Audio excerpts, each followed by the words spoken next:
எல்லோருக்கும் வணக்கம்.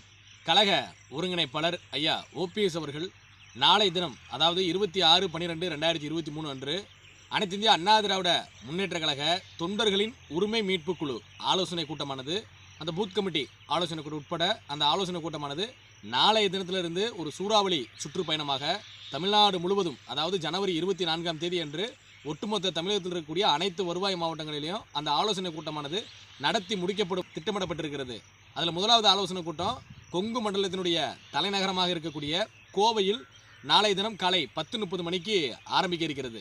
அனைத்து இந்திய அண்ணா திராவிட முன்னேற்ற கழகம் என்பது இதய தெய்வம் புரட்சித் தலைவர் எம்ஜிஆர் அவர்களால் உருவாக்கப்பட்டு, இதய தெய்வம் புரட்சித் தலைவி அம்மா அவர்களால் காக்கப்பட்டு, இன்று அனைத்து இந்திய அண்ணா திராவிட முன்னேற்ற கழகத்தினுடைய 3வது தலைமுறை தலைவராக இருக்கக்கூடிய கழக ஒருங்கிணைப்பாளர் ஐயா ஓபிஎஸ் அவர்களிடத்தில் இருக்கக்கூடிய உண்மையான அனைத்து இந்திய அண்ணா திராவிட முன்னேற்ற கழகமானது விரைவில் தேர்தலில் கழக ஒருங்கிணைப்பாளர் அவர்களுடைய பலம் என்ன என்பதை நிரூபித்து காமிக்கும்.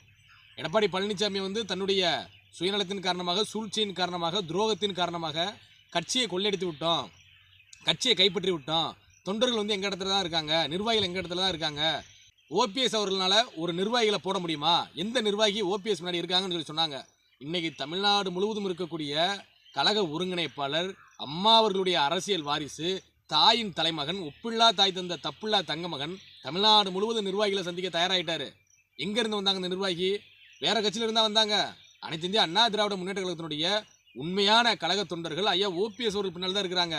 இப்போ தமிழ்நாடு பூரா இந்த ஒரு மாதத்தில் நிர்வாகிகளை சந்திக்கக்கூடிய அந்த ஆலோசனை கூட்டமானதான் நடைபெற போகிறது. இது முடிஞ்சு தமிழ்நாடு முழுவதும் இருக்கக்கூடிய தொண்டர்களை சந்திக்க கழக ஒருங்கிணைப்பாளர் அவர்கள் ஒரு திட்டமிடலாம்.